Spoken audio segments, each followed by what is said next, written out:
ये है वो इमारत जिसे सुप्रीम कोर्ट ऑफ पाकिस्तान की बिल्डिंग कहा जाता है, जहां इंसाफ फराहम करने के लिए जजेस बैठते हैं, जिनकी मराआत का अगर आपको बताया जाए और आप पूरी दुनिया के जजेस की मराआत का उससे मुआवजा करें तो आपका मुंह खुले का खुला रह जाए। जो मराआत इन जजेस को मिलती है वो हैरत में आप गुम हो जाए।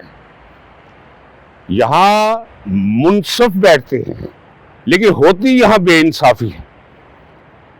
जिस मौजू पे ये व्लॉग मैं कर रहा हूँ, अब तक इस मौजू पे सैकड़ों व्लॉग्स आपकी नज़र से गुजर चुके होंगे या मौजूद हैं, जो आप जिस वक्त चाहें वो देख सकते हैं, उन्हें सुन सकते हैं।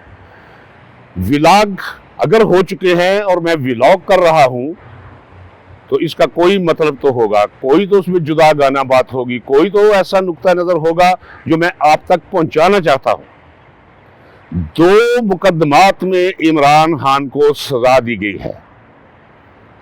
पहला मुकदमा जिसमें 10-10 साल की कैद दी गई है इमरान खान और शाह महमूद कुरैशी को, और आज 14-14 बरस की सजा दी गई है बुशरा बीबी और इमरान खान को तोशाखाना केस में।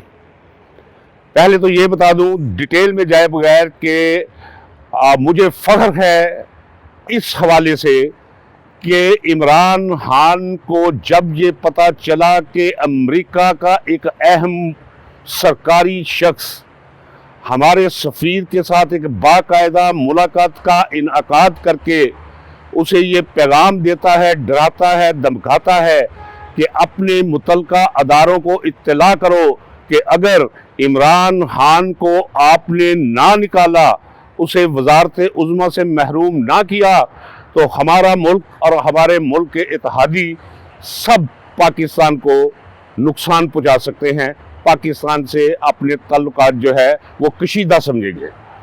वो साइफर, जिसे साइफर कहा जाता है, उसे एक खास जुबान में लिखकर हमारे सफ़ीर ने भेजा, और सिर्फ एक जगह पे नहीं भेजा, 4-5 जगह पे वो भेजा साइफर।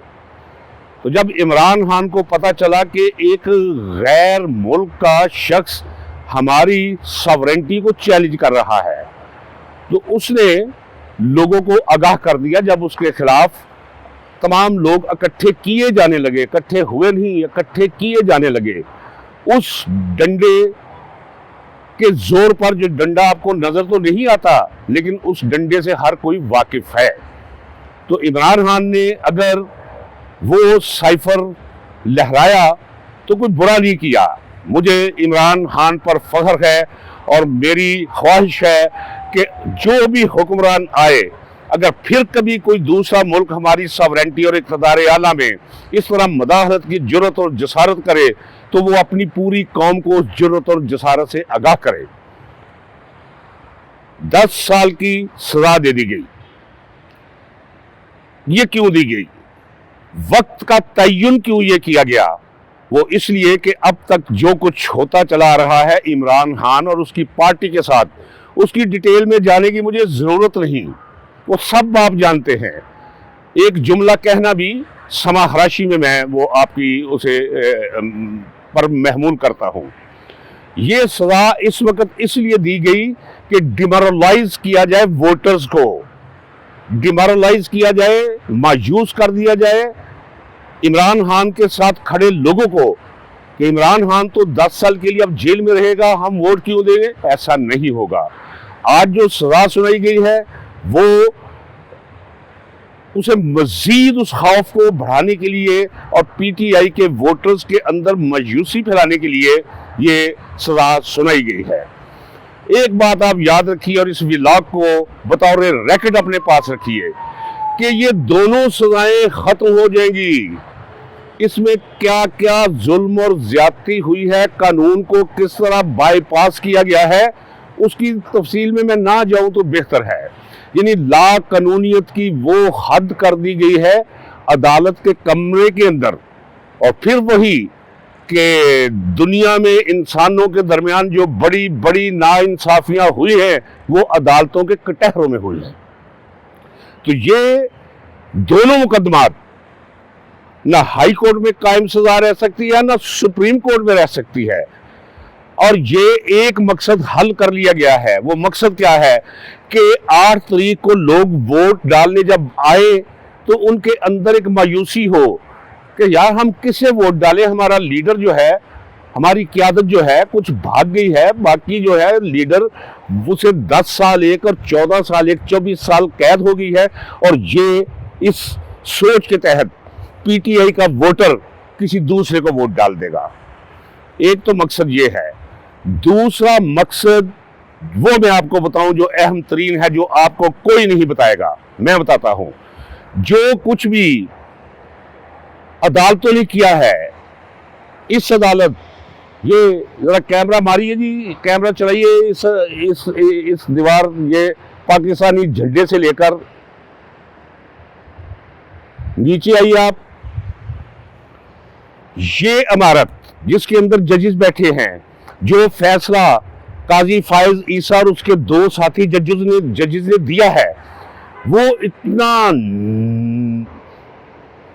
इतना बेबुनियाद फैसला है, इतनी नाइंसाफी पे मबनी वो फैसला है कि मैं हैरान हूं कि वो कैसा ज़मीर है और उस ज़मीर के साथ जुड़ी वो कैसी जुबान है, और उस वजूद के साथ जिसने फैसला ये सोचा वो कौन सा हाथ है कि जो ये फैसला लिख सकता था।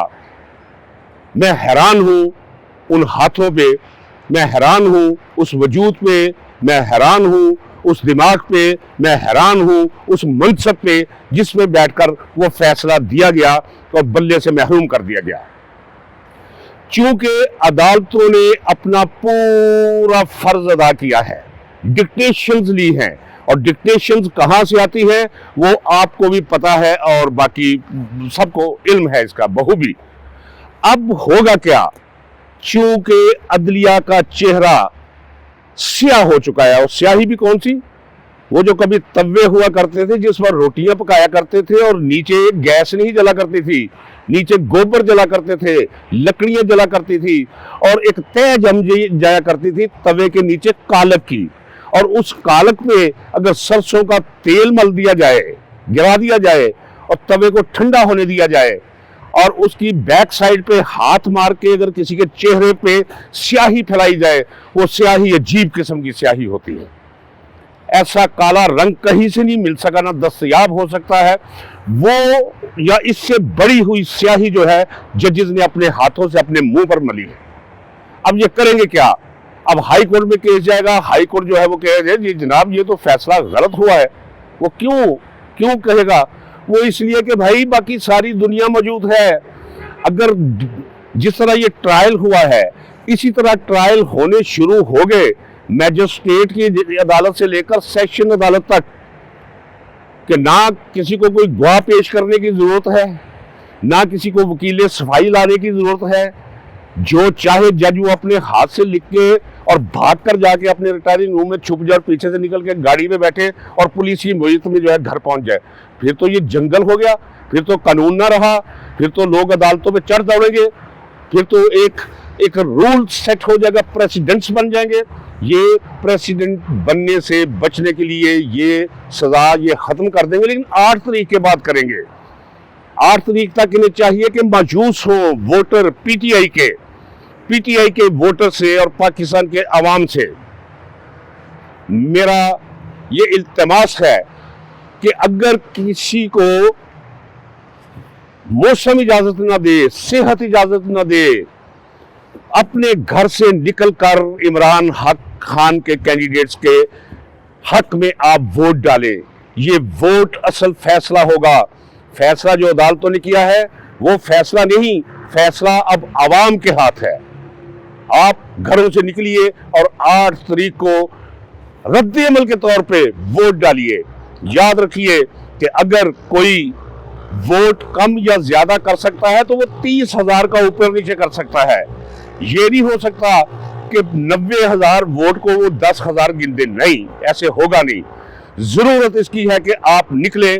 कौम आपसे तकाजा करती है, वतन आपसे तकाजा करता है और आने वाली नस्लें आपसे तकाजा करती हैं कि 8 तारीख को निकलकर उन तमाम कुफ्तों के खिलाफ वोट इस्तेमाल करें जिन कुफ्तों ने पाकिस्तान के अंदर इंसाफ का जनाजा निकाल दिया, मुईशत बर्बाद कर दी, सियासत तबाह होगी। गैर यकीनी के घने बादल जो हैं, दबीज तहे जो है हमें घेरी हुई है। कोई भी उम्मीद की किरण तक इन्होंने नहीं छोड़ी। उम्मीद की किरण फूटेगी, उम्मीद का सूरज तुलू होगा 8 तारीख को आपके वोट के इमरान खान के हक में इस्तेमाल से।